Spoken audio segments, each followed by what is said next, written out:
नमस्कार, cloud web India news में आपका स्वागत है। मैं हूं आपके साथ प्रिया धीर। आइए जानते हैं इस स्पेशल रिपोर्ट के बारे में।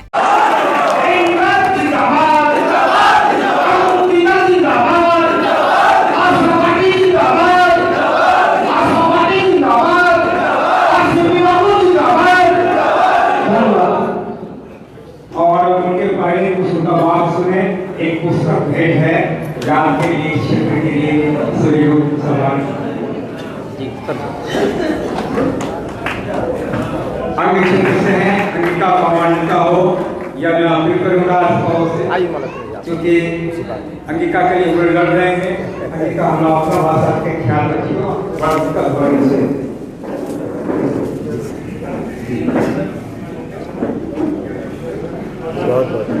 Thank you.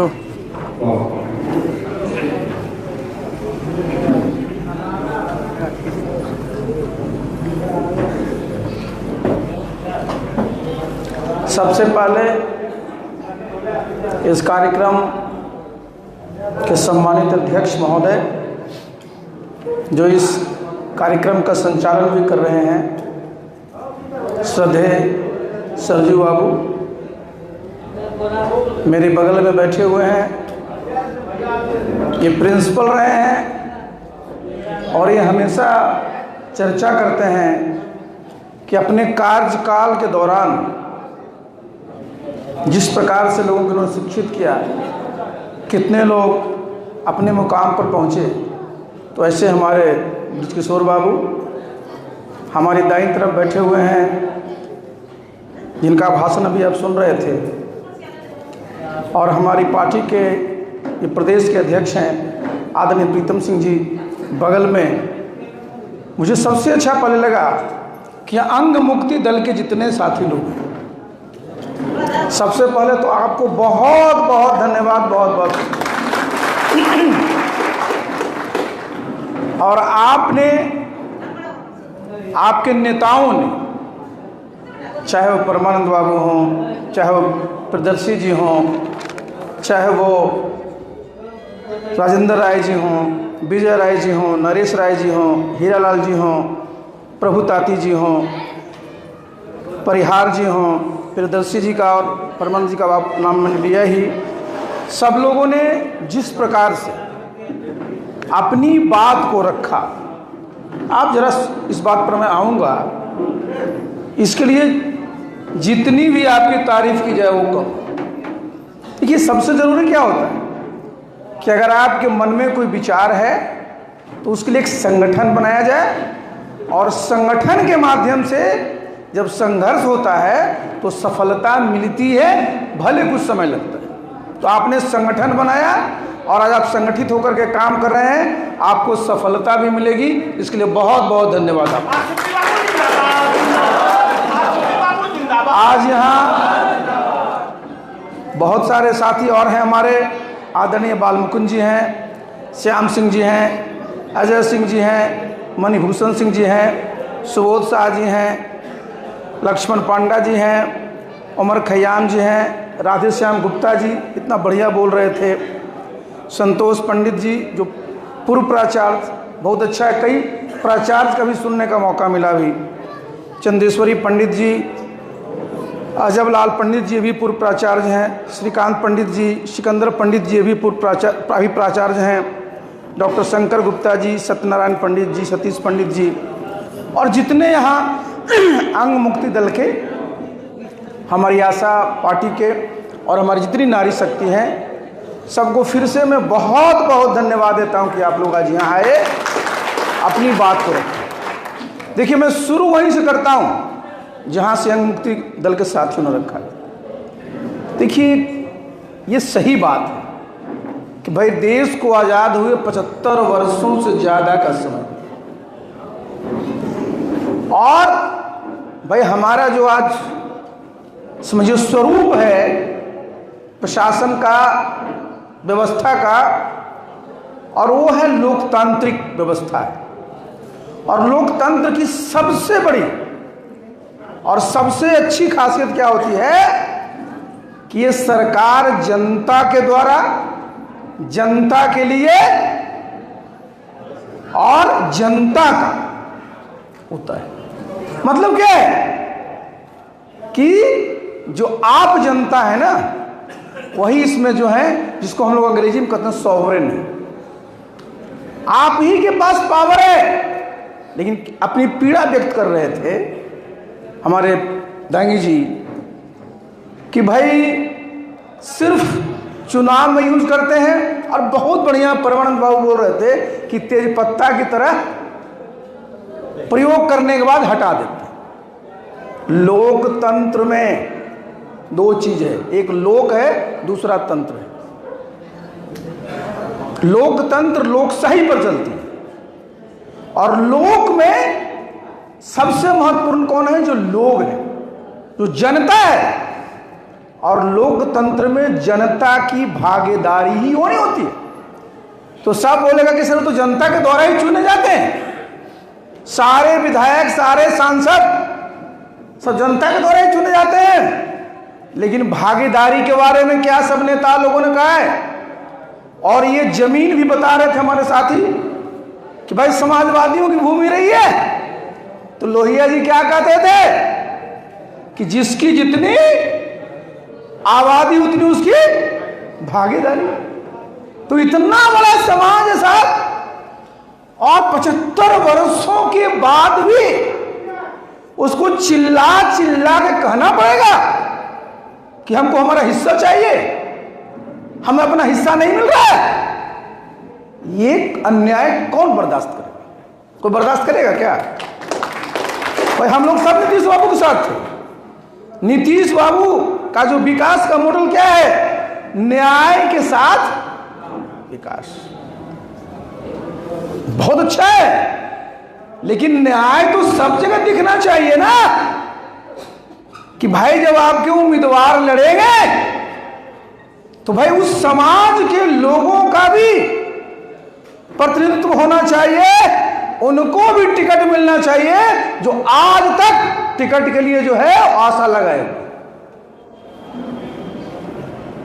मुझे तो बहुत खराब लगता है, क्योंकि मैं तो उस पार्टी में राष्ट्रीय अध्यक्ष भी रहा, और 2020 के चुनाव में मैं बिल्कुल सम्मिलित था टिकट के मामले में। और यहां का तय हो गया था कि भाई यहां का जो समाज, जो हमारा समाज है, पिछड़ा समाज का है, प्रजापति समाज का, इनको आज तक कोई टिकट नहीं दिया, मिलना चाहिए। नीतीश बाबू भी बिल्कुल तैयार थे, लेकिन आप जानते हैं अंतिम मिनट में क्या हुआ? आप सब जान रहे हैं। लेकिन देखिए एक बात जरा समझ लीजिए भाई, अपने बिहार में नीतीश बाबू ही जाति जनगणना कराए हैं ना। काहे के लिए जाति जनगणना कराए हैं? सब जगह क्या कहते हैं कि हमने जाति जनगणना इसलिए कराया है कि जिनकी जितनी आबादी होगी उसके अनुसार से भागीदारी मिलेगी। कहते हैं कि नहीं कहते? तो सिर्फ कहने से नहीं होगा ना, इसको जमीन पर करके दिखाना होगा। और जमीन पर दिखाने के लिए हिम्मत चाहिए, कलेजा चाहिए, कलेजा चाहिए। कहना बहुत आसान होता है, जब करने लगते हैं तो सामने कोई अपने का चेहरा आता है तो सब लोग झुक जाते हैं। लेकिन एक बात मैं आप सबको यहां पर आश्वस्त करना चाहता हूं, अभी हम लोग अंग प्रदेश की चर्चा कर रहे हैं। हमारे अंग मुक्ति दल के जितने साथी हैं उन्होंने अपनी बातों को रखा। आज आप देखिए जमुई में 4 विधानसभा, अभी हमारे प्रीतम जी बोल रहे थे आपको, पुराना मुंगेर अगर जिला देखिएगा तो 4 हो गया आपको जमुई, 2 हो गया आपका शेखपुरा, पुराना हम मुंगेर की बात बोल रहे हैं चूंकि अंग का हिस्सा होता। फिर आप बगल में जाइए लखीसराय 2, मुंगेर 3, आप गंगा को टप जाइए क्योंकि मुंगेर का हिस्सा है वो, बेगूसराय 7, खगड़िया 4। कितने विधानसभा हुए? आप इधर आ जाइए, बांका 5, भागलपुर 7। अगर आप देखिएगा 43-44 विधानसभा है साहब, 1-2 नहीं है। 43 विधानसभा है, और भागलपुर बांका में, अब मुंगेर को ही अगर देख लीजिए, और जमुई को तो 19 है। तो मुझे बहुत अच्छा लगा जो हमारे अंग मुक्ति दल के साथियों ने जो अपनी भावना व्यक्त की। देखिए, जब आपने संकल्प कर लिया है ना, और नीतीश बाबू ने तो पूरा गणना ही करा दिया, तो भाई जिन लोगों को, जिस समाज को आज तक टिकट से वंचित किया गया है, हम लोग उनको चुन चुन करके टिकट दें। और आप देखिए, आप कहिएगा कि साहब ये तो कह रहे हैं, मैं बता रहा हूं आपको। आप 2019 का आप निकाल लीजिए लोकसभा का, ये मैं आपके सामने उदाहरण दे रहा हूं कि फर्क क्या पड़ता है। 2019 का हम जनता दल की बात कर रहे हैं। आपको याद होगा 17 6 सीटों का बंटवारा था। 17 में से जब बात हुई तो हमने सीधे सीधे मुख्यमंत्री से कहा कि भाई आपने ही यहां आरक्षण दिया है, आप ही कहते हैं साहब 1/3 कम से कम है, तो कम से कम 1/3 हमारे कैंडिडेट जो होने चाहिए वो तो पिछड़ा समाज का होना चाहिए, कम से कम पिछड़े समाज का भी होगा, हमारे जो अनुसूचित जाति के हैं, जो हमारे आदिवासी समाज के, उनका भी होगा, लेकिन इनका जो है, अब आप जरा सोचिए, 6 टिकट हम लोगों ने जनता दल से दिया और 6 जीत गए। 2024 में मैं तो था नहीं, आज जरा आप देख लीजिए, आज अति पिछड़ा समाज के बिहार से जनता दलियों के सिर्फ और सिर्फ 3 सांसद हैं। एक टर्म में 50% लोग बाहर हो गए, जबकि बढ़ना चाहिए था ना। अगर पिछले बार 6 हुआ था तो इस बार 8 होना चाहिए था। होना चाहिए था कि नहीं होना चाहिए था? काहे नहीं हुआ?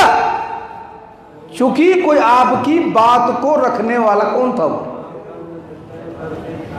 तो इसलिए मैं बता रहा हूं कि जिस बात को मैं आपके सामने रख रहा हूं, तो यहां हमारे यहां कोई कोताही नहीं होगी, किसी प्रकार की हकमारी नहीं होगी, लेकिन आपको जमीन पर मजबूत होकर काम करना है, और तभी आपको जो है सत्ता मिलेगी, और सत्ता में जब आइएगा तभी जो आप सोचते हैं वो जमीन पर लागू कर पाइएगा। तो आप लोग सहमत हैं इससे कि बिहार में सत्ता प्राप्त करना है? बोलिए बिल्कुल खुल करके, सत्ता प्राप्त करना है तो आपको प्रति बूथ पर जाकर के अपने लोगों को संगठित करना पड़ेगा, और चुनाव के दिन एक एक वोट डलवाना पड़ेगा, तभी आपके साथ ही विजय होंगे, आपकी सरकार बनेगी, और फिर आप जो चाहते हैं वो लागू होगा। ये सोच के जाना है, इससे मत समझिएगा कि अरे साहब वो तो यंग मुक्ति दल वाले लड़े थे तो 86,000 वोट आया था, ये आशा पार्टी वाला तो नया नया आया है, क्या कर लेगा। कहिएगा जिसकी ताकत होती है ना वही सत्ता में आता है, और हम लोग ताकतवर लोग हैं, हम लोग हवा वाले नहीं हैं। ये जितने बैठे हुए मंच पर बता दीजिए, या जितने हमारे सामने बैठे हुए, वो नया है क्या? सब अनुभवी है। किसी को 20 साल का, किसी को 25 साल का, किसी को 30 साल का अनुभव है सामाजिक और राजनीतिक क्षेत्र का। तो पार्टी नहीं हो सकती है, सफलता नहीं मिली है, लेकिन एक बार तो सफलता, शुरू में किसी को सफलता मिलती है क्या? भाई आज भारतीय जनता पार्टी देश में सरकार चला रही है। 1984 में उनको मात्र 2 सांसद थे, कहां पहुंच गए? नीतीश बाबू पार्टी बनाए थे 94 में, पहला चुनाव लड़े, कितने जीते थे? 6 विधायक जीते थे। बहुत लोग बोलता है कह रहे तो नया है, हम लोग नए नहीं है, पार्टी का नाम नया है। मैं आपके सामने, मेरा 43 साल का अनुभव है जी, 28 साल में सिविल सेवा में रहा हूं, अब 15 साल से मैं राजनीति में हूं, तो हम लोग कौन बताएगा? तो इसलिए देखिए, सबसे पहले क्या होता है, जब सत्ता हासिल करनी है, सरकार चलानी है, अपना हक लेना है, तो मजबूत होना पड़ेगा कहां से? मन से और दिमाग से। आप तय कर लेंगे कि हम सरकार बनाने जा रहे हैं तो सरकार बना लेंगे, इसमें कहीं भी चकना नहीं है, कहीं नहीं। सबसे पहले आपके मन में संकल्प होना चाहिए, और संकल्प कब मजबूत होता है? जब आप देखते हैं। आज इस हॉल में ही सभी समाज के लोग हैं, सब मिलकर के काम करिएगा तो बांका में 5 सीट नहीं जीतिएगा, बताइए जरा आप हमको। जीत जाइएगा।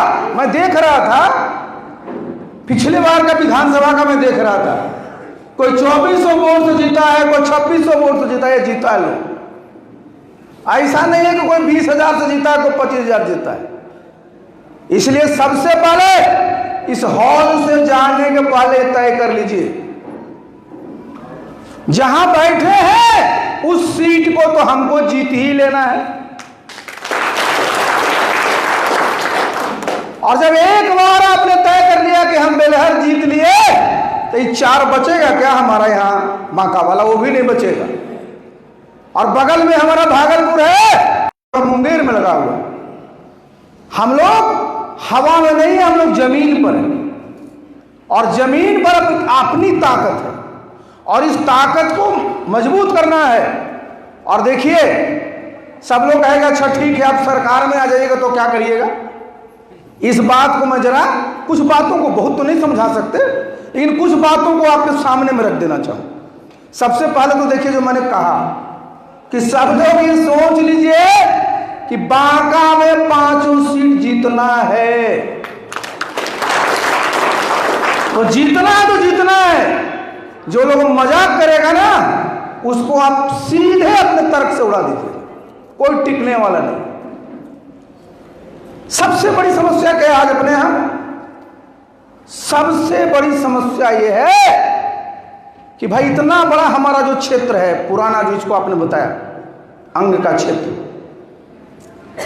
उद्योग धंधे क्या है? ठीक तो कह रहे थे कि 1 महीना सब लोग सिर्फ बाबा बैद्यनाथ जाने के क्रम में क्षेत्र को याद करते, उसके बाद भूल जाते। भाई जितने हमारे यहां नौजवान हैं, चाहे हमारे बच्चे हैं, बच्चियां हैं, सब लोग रोजगार के लिए कहां जाता है। चले जाइए दिल्ली, चले जाइए मुंबई, चले जाइए पुणे, सब हमारा होटल में काम करने वाला, किसी फैक्ट्री में काम करने वाला बच्चा कहां का है? आप देखिए बहुत सारे बच्चे हमारे जब कोरोना के दौरान वहां से भगाए गए, सोचिए किस तरह से व्यवहार किया था। हमारे लोग वहां उनकी सेवा कर रहे थे, कोरोना में लोगों को भगाया। कुछ लोग बेचारे आ गए, फिर वापस नहीं गए हैं, अपना रोजगार कर रहे हैं। लेकिन ये बताइए कि जो बच्चे हमारे अगर काम करते हैं पुणे में, जो बच्चे हमारे काम करते हैं बेंगलुरु में, जो बच्चे हमारे काम करते हैं लुधियाना में, क्या वो काम यहां नहीं हो सकता है? नहीं हो सकता है, बिल्कुल हो सकता है। सोच होनी चाहिए। तो आज तक सिर्फ सोच क्या चलते रहा कि समाज को बोलेंगे कि हम तो किसी को बांटते नहीं है, लेकिन पूरा बांटते रहते। आज फोकस क्या हो रहा है कि कैसे हमारे बिहार में उद्योग धंधे लगे। चलो सुनिए इस बात, सारे लोग नेता लोग बोलेंगे बिहार में कहां से उद्योग लगेगा साहब, झारखंड बट जाने के बाद बिहार में तो कुछ बचा ही नहीं है, सिर्फ बालू में बच गया, बोलता है ना लोग। हम आपको बोल रहे हैं और पूरे जिम्मेवारी के साथ बोल रहे हैं, बिहार में कोयला की भी कमी नहीं है। जरा सुन लीजिए, ये जरा सुन लीजिए। ये नेता लोग जो बोलते हैं ना, इनको ठोक के जवाब दिया करिएगा। बिहार में कोयला नहीं था क्या? यहां से लेके पीरपैंती तक कोयला ही कोयला है। उस समय जब झारखंड में खुदाई चल रही थी, बिहार के नेता लोग सोए हुए थे, क्योंकि झारखंड बिहार का हिस्सा था, उनको चिंता ही नहीं थी अगर उस समय सोचे हुए होते तो पूरा जमुई से लेके फिर 35 तक आपका पूरा जो कोयला का था कितना काम हुआ होता, नहीं हुआ। लेकिन चलिए, जो नहीं हुआ नहीं हुआ, हमको पीछे नहीं देखना, हमको आगे देखना है। अब आगे कोयला का समय भी नहीं है। आप अखबार पढ़ते होंगे, टीवी न्यूज सुनते होंगे कि जलवायु परिवर्तन का समय आ गया। दुनिया के देशों ने तय किया है कि 2070 तक पूरे विश्व को कार्बन न्यूट्रल होना है। जो कार्बन डाइऑक्साइड, कार्बन मोनोऑक्साइड के उत्सर्जन से नील होना है, नहीं तो ये पृथ्वी बचेगी नहीं। आप जरा समझिए, जो गर्मी पूरे दुनिया में क्या प्रयास चल रहा है कि भाई 1.5 डिग्री टेम्परेचर अगर बढ़ा है, अगर 2 डिग्री बढ़ जाएगा तो कितने लोगों की मृत्यु हो जाएगी। बहुत सारे ऐसे देश हैं जो आइसलैंड है, वो डूब करके समुद्र में चले जाएंगे। तो दुनिया को बचाना है तो कार्बन उत्सर्जन कम करना है, और इसके लिए कोयला आगे चल कर करके हमारा सोर्स नहीं बच जाएगा। लेकिन देखिए जरा, फिर मैं बताना चाहता, अभी आप देखें ना, अमेरिका में एक राष्ट्रपति बने ट्रंप साहब, सुनिए जरा। अब वो ट्रंप साहब कह रहे हैं कि अमेरिका में कोयला हम निकालेंगे, फिर उत्सर्जन होगा, पूरे विश्व को खतरा हो रहा है। फिर यह समझना बहुत जरूरी है। लेकिन वो क्या कर रहे हैं कि अमेरिका के हित में हमारे जो पुराने समझौते हैं उससे भी वो बाहर आ गए। मानवता के लिए अच्छा नहीं है। आज भी देखिए जरा, आज मैं भी देख रहा था न्यूज में, ऐसा सुना है साहब, पहली बार क्या हो रहा है, अमेरिका में हमारे भारतवर्ष के बहुत लोग हैं, बहुत लोगों की दिली इच्छा होती है हमारा बच्चा अमेरिका में पढ़ने जाए। कई गरीब लोग, कई तरह के लोग कई रास्ते से अमेरिका में पहुंच गए। ऐसे करीब 11,000 लोग। भाई वो भी तो एक मानव है, उनके भी तो मानवीय अधिकार हैं। अब क्या हो रहा है, ट्रंप साहब उनको अमेरिकी जहाज में बैठा करके भारत भेज रहे। बताइए साहब, ये कौन सी, तो ये तो सीधे सीधे दादागिरी हुई ना।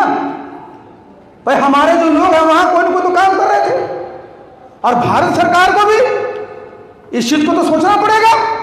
तो हम चर्चा क्या कर रहे हैं कि आगे दुनिया चाह रही है कि पृथ्वी बचे, जलवायु परिवर्तन जो हो रहा है वो कम से कम गर्मी बढ़े, तो आगे चल करके कोयला का कम से कम यूज किया जाए ऊर्जा के लिए, तेल के लिए, गैस के लिए, इस सब में उत्सर्जन होता है। हम लोग को चिंता नहीं करनी है बिहार वालों, हमको फर्क नहीं पड़ेगा, हम बता रहे हैं उस पर। लेकिन मैं जो आपके सामने बात रख रहा हूं कि बिहार के नेताओं से पूछिए जो आते हैं कि जब कोयला हमारे यहां था, जब कोयला एक ऊर्जा का जो स्रोत था, तो श्रीमान जी कौन आपको रोक रहा था कोयला को उत्खनन करने से? बात है कि नहीं है? ये जितने यहां के नेता हुए पूछना पड़ेगा उनसे। लेकिन हमको पीछे नहीं देखना, हमको आगे देखना है। और आगे जो ऊर्जा का स्रोत है, मैं रोज रोज इस बात को कह रहा हूं, आपके सामने भी कह रहा हूं, और वो क्या है? वो है हाइड्रोजन। ये हाइड्रोजन है। और अपने यहां देखिए, सूरज की रोशनी अक्षय ऊर्जा का स्रोत है। अपने यहां बिहार में पर्याप्त जल है। और केमिस्ट्री सब हमारे प्रिंसिपल साहब सब लोगों को पढ़ाते हैं स्कूल में, H2O होता है जल, उसका इलेक्ट्रोलाइसिस का प्रोसेस होकर के हाइड्रोजन निकलेगा। और ये पूरी तरह से ग्रीन एनर्जी है। बिहार जो है पावर हाउस होगा, power house.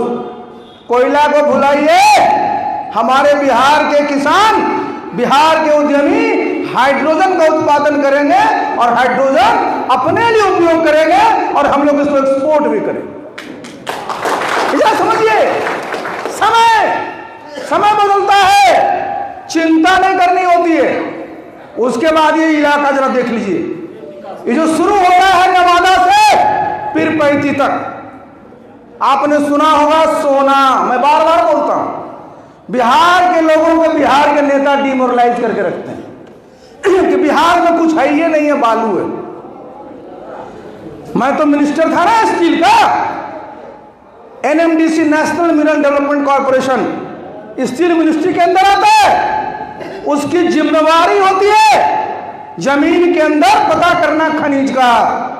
Geological survey of India दोनों ने किया। देश में सिर्फ और सिर्फ 2 जगह सोना है और वो दोनों बिहार में है। एक बगल में आपका सोनो जमुई में है और एक हमारा जो है बॉर्डर जो है नवादा गया और नालंदा के बॉर्डर में आपका जेठियन के पास। अब जरा सोचिए साहब, जिस बिहार में सोना का एक नहीं 2-2 भंडार है, पूरे देश में भारतवर्ष में नहीं है। पहले होता था, पढ़ते थे हम लोग कर्नाटक में कोलार में, अब वो बंद हो चुका। कोई बताता है आपको कि बिहार में सोना का भंडार है? दिन भर नेता लोग छाती पीटेंगे कि आज कुछ है ही नहीं, सब झारखंड चला गया।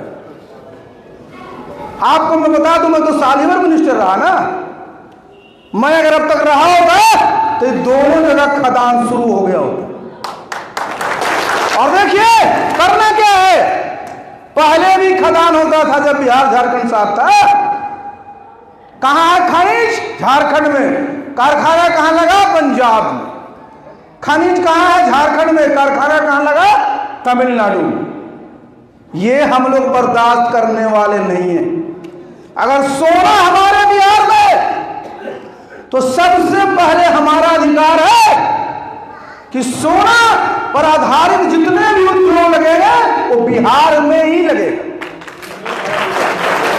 उसके बाद सोना का जो उत्पादन से हमको रॉयल्टी मिलेगी। उसके बाद सोना का जितने प्रकार का बनाया जाएगा आभूषण अपने देश में नहीं, मैंने बताया ना कि सारा इंपोर्ट हो रहा है।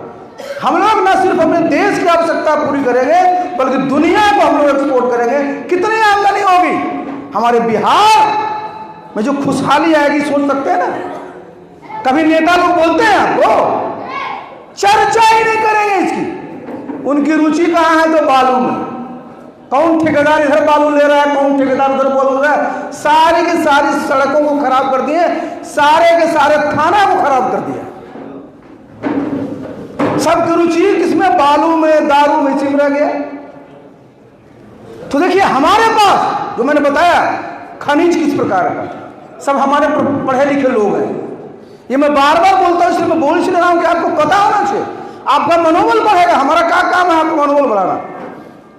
केमिस्ट्री में पढ़ाते हैं रेयर अर्थ, 17 एलिमेंट्स का ग्रुप है। आज दुनिया में जितनी एडवांस टेक्नोलॉजी है, चाहे मोबाइल का हो, एरोप्लेन का हो, रॉकेट का हो, जितना डिफेंस का इक्विपमेंट है उसका हो, न्यूक्लियर जितने भी चीजें उसका हो, वो सारा का सारा रेयर अर्थ कहां से है? आपके नवादा से लेके पीर पैंती तक। और हमारे नेताओं को इसके बारे में कोई पता नहीं है। ये सारा का सारा जो फ्यूचर टेक्नोलॉजी है उसके लिए जो आपको चाहिए खनिज, उस खनिज संपदा का अकूत भंडार कहीं है तो बिहार में। कितना बड़ा उद्योग धंधा लगेगा, कितने लोगों को रोजगार मिलेगा, सोचने की। उसके बाद आइए सब नेता बोलेंगे कि बिहार में तो जमीन बड़ी उपजाऊ है, हमारे यहां कृषक बहुत मेहनत करते हैं। तो भाई यहां तो कृषि आधारित जो उद्योग धंधे हैं उसकी बहुत संभावना है। अब देखिए जरा इस पर मैं चर्चा करता हूं, सुनिएगा साथियों सब। भाई अभी बजट की घोषणा हुई, बजट में हुआ कि मखाना बोर्ड बनाया जाएगा। कुछ बिहार के साथी इतना उछल रहे हैं कि मत पूछिए। बिहार के कृषि मंत्री जी भारतीय जनता पार्टी के नेता हैं, उनका बयान आया है कि बिहार में सिर्फ 25,000 किसान मखाना की खेती करते हैं। कितना करते हैं? 25,000। अब बिहार में किसान कितने हैं? 2.25 करोड़ किसान। अब खेती कितना करते हैं? 25,000। और एक बात और जान लीजिए, मैं नीतीश बाबू के साथ था जब, नीतीश बाबू ने मखाना के उत्पादन को बढ़ाने के लिए, उसमें रिसर्च को बढ़ावा देने के लिए दरभंगा में मखाना अनुसंधान केंद्र बनाया था, मुजफ्फरपुर में लीची अनुसंधान केंद्र बनाया था। तो बिहार के लोगों को क्या होता है? खिलौना दिखाने के वाले। भाई मखाना बोर्ड से होगा क्या? कितने लोगों को रोजगार मिलेगा? नंबर 1। नंबर 2, एक बोल रहे हैं national institute of food technology बनेगा, हम लोग स्वागत करते हैं। वो कहां बनेगा उसका भी पता नहीं, कितना पैसा लगेगा उसका भी पता नहीं। हम क्यों इस बात की चर्चा करें कि आपको इसमें नहीं पढ़ना है। देखिए जरा, भारत सरकार का बजट 50,000 करोड़ का खर्च है, 50 लाख करोड़ जो बजट होता है ना, साल भर का आमदनी और खर्चे का हिसाब होता है। भारत सरकार का बजट कितने का इस वर्ष का है? 50 लाख करोड़ का। बिहार की आबादी कितनी है? 14 करोड़। भारत की आबादी कितनी है? 140 करोड़। तो बिहार कितना हुआ? 1/10 हुआ ना। तो 50 करोड़ का 1/10 कितना होता है? 50 लाख करोड़ का 1/10 कितना होता है? 5 लाख होता है ना। तो बिहार को बजट में इसकी अनुमानित आबादी के अनुरूप 5 लाख करोड़ मिलना चाहिए था। कितना मिलना चाहिए था? 5 लाख करोड़। दिए कितना है केंद्र सरकार? 1,41,000 करोड़। और हमारे नेता सब उछल रहे हैं बिल्कुल। आपकी हकमारी कितने को हुई जरा सोचिए। 5 लाख करोड़ की जगह आपको मिला 1,41,000 करोड़, मतलब 3,60,000 करोड़ का बिहार को नुकसान हुआ कि नहीं हुआ? बोलिए, आपको मिलना चाहिए था कि नहीं मिलना चाहिए था? हम 100 में 10 हैं तो संसाधन भी हमको तो मिलेगा ना, लेकिन नहीं दिया गया और कोई बोलने वाला भी नहीं है। इसलिए साथियों, आपको दूसरे के भरोसे नहीं रहना है, अपनी ताकत बनानी है, अपनी ताकत बढ़ानी है और अपने संसाधन से अपनी ताकत बढ़ानी है। और मैंने संसाधन के बारे में चर्चा कर ही दिया, इसलिए जितने लोग इस कमरे में हैं, आप सब प्रबुद्ध लोग हैं, सब पढ़े लिखे लोग हैं, नीचे जाकर के बताइए कि बिहार में किस प्रकार की खनिज संपदा है, किस प्रकार की विकास की संभावना है। टंगस्टन, अभी मैं पढ़ रहा था, थोड़ा सा टंगस्टन मिला है केरला में, हंगामा है वहां, ये बड़ा भारी चीज मिल गया। बिहार में जमुई से लेकर के आपको 35 तक टंगस्टन भरा हुआ है, कोई चर्चा नहीं साहब। बहुत बड़ा उद्योग इसमें लगता है सब चीजों को बनाने में। तो हम इसलिए आपको बोल रहे हैं कि आप लोग अपना मनोबल ऊंचा रखिए, आपकी धरती उपजाऊ है, आप अच्छी पैदावार करते हैं, लेकिन जमीन के नीचे भी और जमीन पर भी प्रकृति ने आपको अकूत संपदा दिया है, जिसको हमको मिल करके विकसित करेंगे, तब जाकर के हमारा बिहार भी जाकर के विकसित प्रदेश बनेगा। हम बाहर किसी के सामने कटोरा नहीं फैलाएंगे, न हमारे बच्चे बाहर मजदूरी करने जाएंगे। ये है अपने पास, सोच बड़ा रखिएगा। जब सोच बड़ा रखिएगा तो काम बड़ा। तो इससे आप सहमत हैं ना? बोलिए ना। देखिए, सहमत है तो मैंने क्या बताया, काम क्या करना है। जब तक सत्ता में आप नहीं रहिएगा, सोना का खदान चालू नहीं होगा। जब सत्ता में नहीं रहिएगा तो टंगस्टन का खदान चालू नहीं होगा। जब सत्ता में नहीं रहिएगा तो कृषि आधारित उद्योग में नहीं लगेगा। जब सत्ता में नहीं रहिएगा तो जितने रेयर अर्थ उद्योग है वो नहीं लगेगा। जब सत्ता में नहीं आइएगा तो हाइड्रोजन नहीं बेच पाइए। इसलिए सत्ता में आना है। सबसे पहला संकल्प लेना है कि सत्ता में आना है, और तब देखिए कि हम लोग कैसे आगे बढ़ते। इससे आप लोग संतुष्ट है कि नहीं, जो पहले बताइए, तो मैं आगे बढ़ूं और इसको नीचे तक चर्चा करें। कहीं हिचकिए मत, बोलिए। जो मैं बोल रहा हूं ना, मैं प्रमाणिक बात बोल रहा हूं, मैं हवा में बोल ही नहीं रहा हूं। बिल्कुल प्रमाणिक बात, डॉक्यूमेंट पर है ये, इसको बोलना है मजबूती से। ये तो ये हो गया। अब जरा छोटी छोटी बात जिसकी चर्चा हमारे प्रीतम जी कर रहे थे, जितने लोग यहां बैठे हुए, मैं सुन रहा था कई हमारे मुखिया जी भी हैं, कई हमारे और जनप्रतिनिधि हैं, कई लोग आज मीटिंग में आए हैं ना, मुखिया जी आए हैं ना। अब देखिए, आजकल क्या हो गया है बिहार में, पता करो कौन कौन मुखिया गया मीटिंग में जहां सीपी सिंह गए थे। इनके यहाँ प्रीतम जी के यहाँ रोज वो काम चलते रहता है। जो मुखिया आएगा उसको नोटिस। देखिए, ये सुन के बहुत गंभीर बात है, इसको जरा सुनिए आप। आज ये मुखिया है, कल आप मुखिया होइए। आज कोई एक एमएलए है, कल आप एमएलए बनिएगा।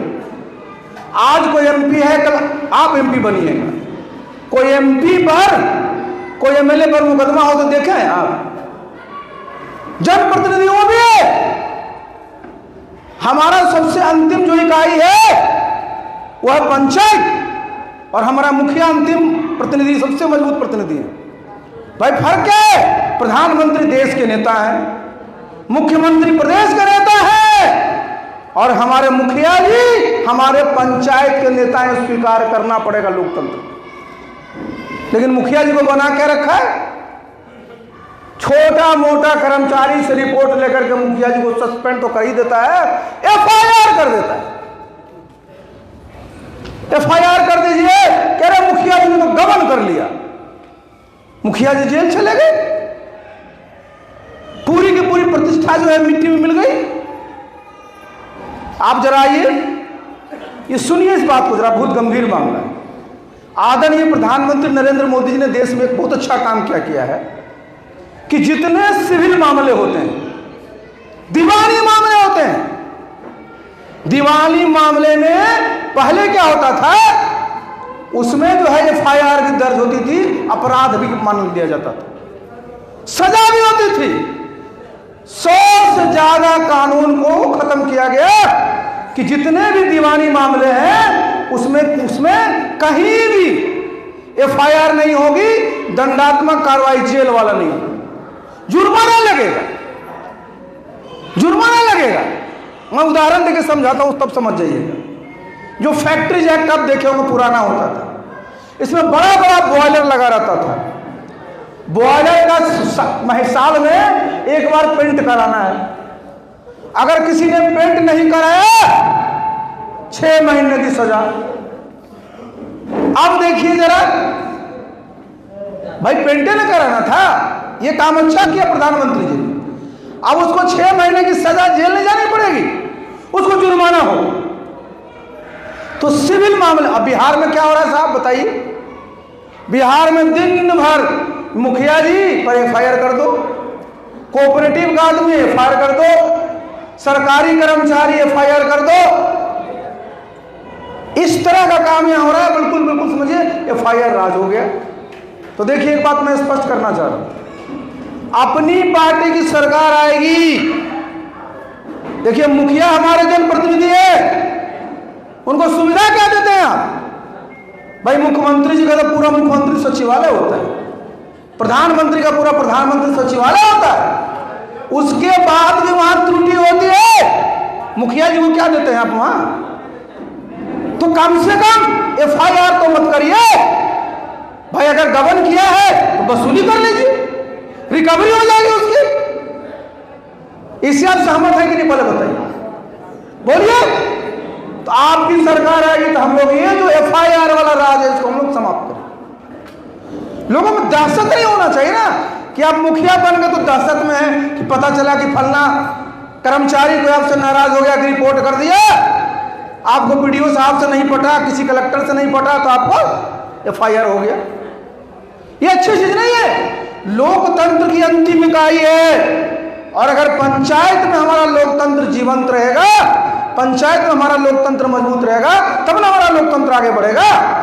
भाई नीतीश बाबू ने एक अच्छा काम किया कि भाई पंचायती राज संस्थाओं में, शहरी निकायों में आरक्षण दिया है सब समाज को। तो आरक्षण इसी काम के लिए दिया है कि मुखिया बना के जेल भेज दीजिए। भाई ये तो सब ठीक नहीं है। आपने मुखिया जी को ना प्रशिक्षण दिया, जितना उतना आदमी चाहिए वो दिया, तो ये हम लोग करेंगे। आप जरा ये गांव में आजकल सबसे ज्यादा विवाद किस चीज का होता है? गांव जमीन का होता है कि नहीं होता? पता ही नहीं है कि किसकी जमीन कहां है, किसके नाम से कौन है। तो आपकी पार्टी जब सरकार में आएगी तो हम लोगों ने यह संकल्प लिया है कि हर एक गांव के सामने, हमने मुख्यमंत्री जी को भी कहा था कि भाई आप सर्वे कराना चाहते हैं उससे पहले ही काम कर दीजिए। हर एक गांव के सामने खूब बड़ा बोर्ड लगाइए, जितने गांव में जमीन है खातावार सबको लिख दीजिए। पूरे गांव वाले को पता चल जाएगा ना कि कागज में क्या है, जानता ही नहीं है। इसलिए बेचारा चक्कर मारते रहता, पैसा लगते रहता। पता चला कि 4 पीढ़ी से मकान बना हुआ है, अब कागज में लिखा हुआ है कि तालाब। अब जब वो गया अंचल में तो कहा ये तो तालाब लिखा हुआ है। वो कहेगा अरे साहब हम तो 4 पीढ़ी से रह रहे हैं, तो 25,000 रुपया दो तो हम कर देते। देखिए उत्तर प्रदेश में भी कानून है, अगर वो 4 पीढ़ी से रह रहा है तो सेटलमेंट होता है। एसडीओ के कोर्ट में वो मुकदमा दाखिल करता है कि साहब इस जमीन पर मैं इतने साल से काबिज हूं, उसका प्रमाण देता है और एसडीओ सेटल कर देता है। भाई आपके ऊपर तलवार नहीं लटकी रहनी चाहिए ना, उसका समाधान निकलना चाहिए। तो समाधान निकलना है, और जब आप सब गांव के बाहर ये लिखवा दीजिएगा और गांव में जाकर के पूरे गांव वाले के सामने चर्चा करिएगा तो विवाद खत्म। उसके अलावा आज आप जानते हैं दाखिल खारिज के लिए क्या होता है जी? दाखिल खारिज में कितना पैसा लग रहा है जरा बताइए तो। दाखिल खारिज जब आप कराने जाते हैं कितना पैसा लग रहा है? बड़ा सस्ते में निपटा दिया। हम गए थे अभी आरा, वहां हमको बोला 15 से 25,000, जबकि दाखिल खारिज आपका अधिकार है, 1 पैसा नहीं लगता इसमें। उत्तर प्रदेश में नहीं लगता है। ये सारे जो जमीन रिकॉर्ड जिनके पास होते हैं उसकी जिम्मेवारी होती है कि अगर किसी गांव में किसी की मौत हो गई, अगर वो किसी जमीन का मालिक रहा उसके नाम से है, तो उसके जितने भी वारिस हैं 1 महीना के अंदर उनका नाम दर्ज कर करके उनको वहां खतौनी होती है, उसका एक जो है प्रतिलिपि दे दिया जाए। तो उत्तर प्रदेश में हो सकता है तो बिहार में नहीं हो सकता है जी, बिहार में नहीं हो सकता है। आज क्या होता है, पता चला कि आपके परदादा के नाम से जमीन पड़ा हुआ, जब आप जाइएगा तो कहेगा आपका नाम का तो है नहीं, आपके परदादा का है। तो ये अपनी पार्टी जब सरकार में आएगी तो हम लोग ये सुनिश्चित कराएंगे कि किसी का भी अगर किसी की मौत होती है उसके नाम से अगर जमीन है तो दाखिल खारिज के लिए कौन जिम्मेवार होगा? वो जनता नहीं, जो हमारा सरकारी कर्मचारी है, जो हमारा सीओ है, उसकी जिम्मेवारी है कि 31 मार्च के पहले उनका पूरा का पूरा काम कंप्लीट करके उसका दस्तावेज उनको थमा दो। ये होना चाहिए कि नहीं होना चाहिए? सारा का सारा विवाद खत्म हो जाएगा। अब अभी चर्चा कर रहे थे हमारे प्रीतम जी, निवास प्रमाण पत्र बनाना है, जाति प्रमाण पत्र बनाना है, आय प्रमाण पत्र बनाना है। कहां जाते हैं आप लोग? कहेगा ऑनलाइन है साहब। और जब ऑनलाइन के लिए अप्लाई करिएगा तो उसका सर्वर डाउन है ना, कहेगा हम क्या करें, तो सर्वर डाउन है। तो उनका हिसाब किताब करिए, उनके प्रॉपर्टी में कुछ डालिए तो सर्वर चालू हो जाता है। आप देखिए जरा, ये सुन लीजिए, ये नोट करिए और लोगों को बताइए कि अपनी पार्टी जब सरकार में आएगी, मैं इसलिए बोल रहा हूं कि मैं तो कलेक्टर भी रहा हूं ना, मैं जानता हूं चीजों, ये जनता का अधिकार है कि उनको इस प्रकार के जो दस्तावेज हैं बिना किसी शुल्क के उनके दरवाजे तक पहुंचाया जाए। अभी देखिए, जब बात करिएगा तो नीतीश बाबू की पार्टी के लोग क्या कहेंगे, कह रहे हमारे नेता ने तो right to public service act बना दिया। क्या? सेवा का अधिकार बना दिया। मिलता है क्या? नहीं मिल रहा है। आपको कि जितने तरह के दस्तावेज हम लेने के लिए कहां जाना पड़ता है? प्रखंड में और अंचल में जाते हैं कि नहीं जाते? जाइएगा तो पता चला सर आज तो कर्मचारी जी आए ही नहीं। आज क्या है, बस सीओ साहब की मीटिंग लग गई, हेडक्वार्टर में चले गए, आ रहे हैं जा रहे हैं जा रहे हैं आ रहे हैं। खर्च अलग से होता है। आपकी सरकार जब बनेगी, ये जरा नोट कर लीजिए, ये तीनों सर्टिफिकेट जितने हमारे उस पूरे के पूरे पंचायत में गांव में लोग हैं, सबके घर में पहुंचाया जाएगा free of cost. Free of आप कहिएगा कैसे पहुंचेगा? आप सोचिए जरा, सब लोग चुनाव में वोट डालने जाते हैं ना, चुनाव आयोग ने वोटर आईडी कार्ड दिया है कि नहीं? सबके घर में है कि नहीं? जब है ना, सबको एक दिन बूढ़ा होना है, सबको एक दिन बूढ़ी होनी है। अब बताइए साहब, इतने हमारे किसान हैं, इतनी पैदा करते हैं, देश को आत्मनिर्भर बनाया है, खाद्यान्न सुरक्षा दिया है। आज हमको चावल नहीं मंगाना होता है, 45 देशों को आज चावल भारतवर्ष भेज रहा है। 45 देशों को आप चावल भेज रहे हैं, उपजा कौन रहा है? लेकिन जब किसान बूढ़ा हो जाता है तो उसको पेंशन मिलना चाहिए कि नहीं? जो बताइए, मिलना चाहिए कि नहीं मिलना चाहिए? हमारे जवान हैं, सीमा पर तैनात रहते हैं, सेवा करने के बाद सेवानिवृत्त होते हैं, उनको पेंशन मिलता है। तो हमारी सुरक्षा करते हो बाहरी आक्रमण से, और हमारे किसान हमको सुरक्षा किसी से करते हैं? भूख से। तो इनको मिलना चाहिए कि नहीं मिलना चाहिए? तो आपकी पार्टी सरकार में आएगी तो हम लोग किसान सम्मान निधि जो केंद्र सरकार देती है वो तो अलग है, उसके साथ साथ हम लोग किसानों को पेंशन दें। इनको मिलना चाहिए ना पेंशन। जब पेंशन मिलेगा तो छोटे मोटे काम उनके हो जाएंगे। वैसे भी देखिए, केंद्र सरकार 6,000 रुपया देती है साल भर में किसान सम्मान निधि का। कब से मिल रहा है? 2019 से। भाई 6 साल हो गए, हमको उम्मीद था कि इस बार बढ़ जाएगा, बढ़ा ही नहीं। तो देखिए, हम लोग दोनों काम करेंगे। हम लोग किसान को पेंशन भी देंगे और साथ साथ किसान सम्मान निधि योजना में जितना केंद्र सरकार पैसा देगी उतना राज्य सरकार भी पैसा देगी। तब ना हमारे किसानों की आमदनी बढ़ेगी, तब हमारे जो किसान हैं उनके घर में खुशहाली आएगी।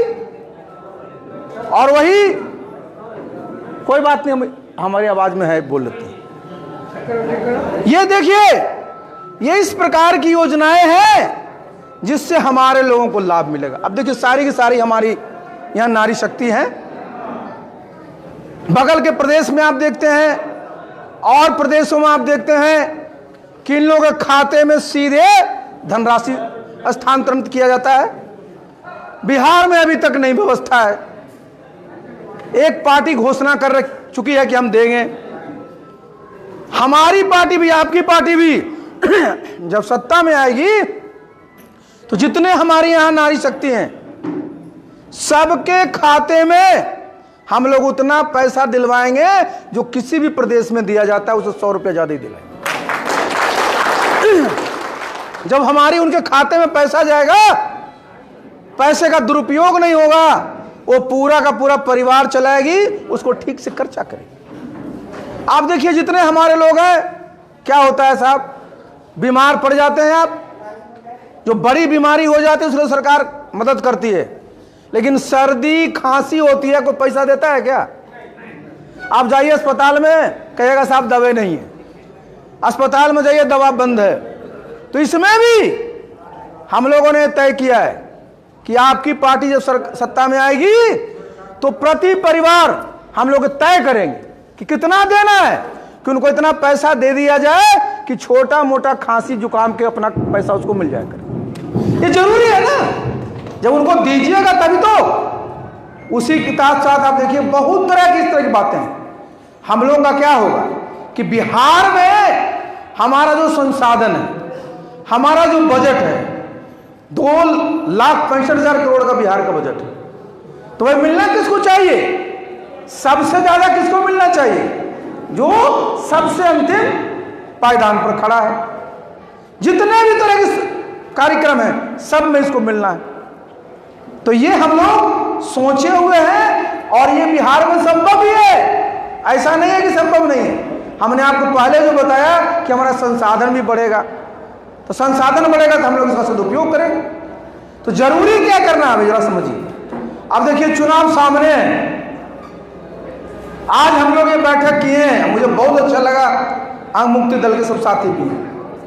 आप लोग हर एक विधानसभा में बूथ को जीतना है, इसकी प्लानिंग बनाइए।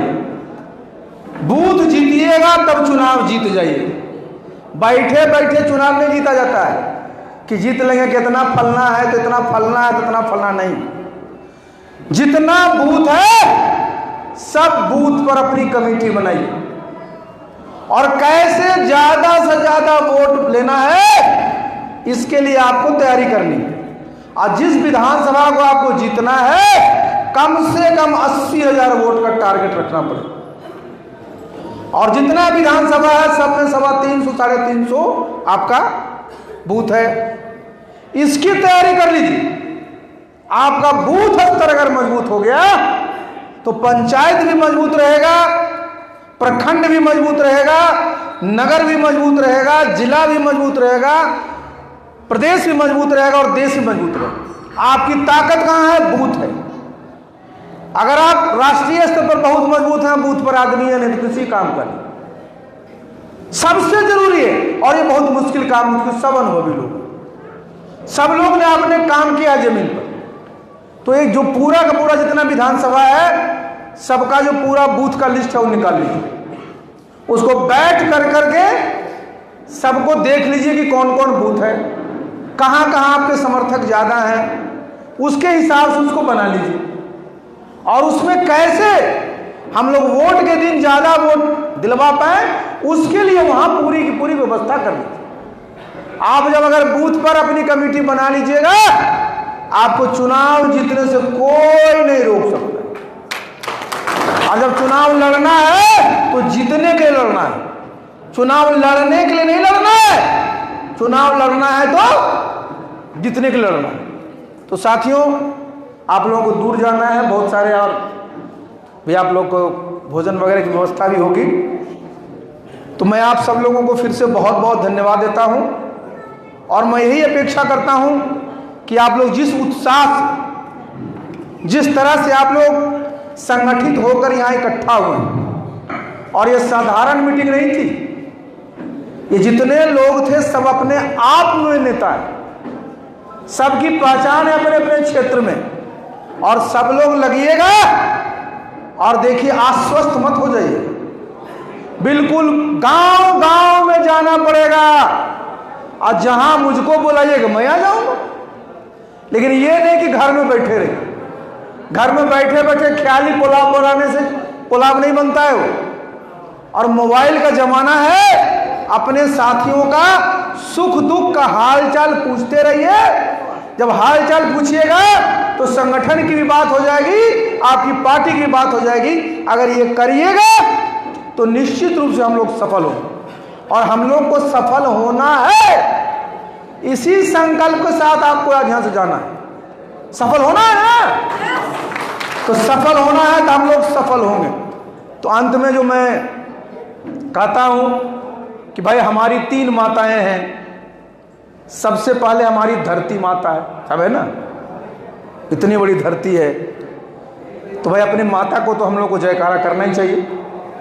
तो हम बोलेंगे आप लोग, तो धरती माता की, धरती माता की, धरती माता की।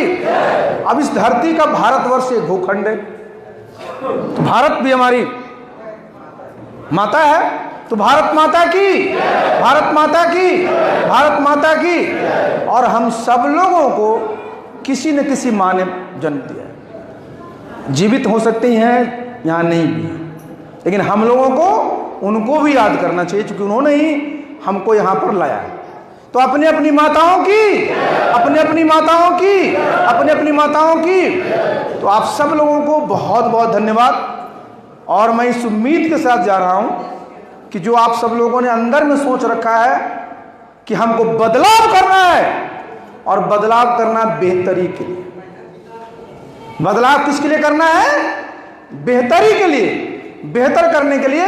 और बदलाव की शुरुआत आज अभी से आपने कर लिया है, इस काम में लग जाइएगा। तो सितंबर, अक्टूबर, नवंबर में जब चुनाव होगा तो वोटिंग के बाद जिस दिन काउंटिंग का रिजल्ट आएगा तो बदलाव सामने दिखेगा और दिखना चाहिए। इसी के साथ आप सब लोगों को बहुत बहुत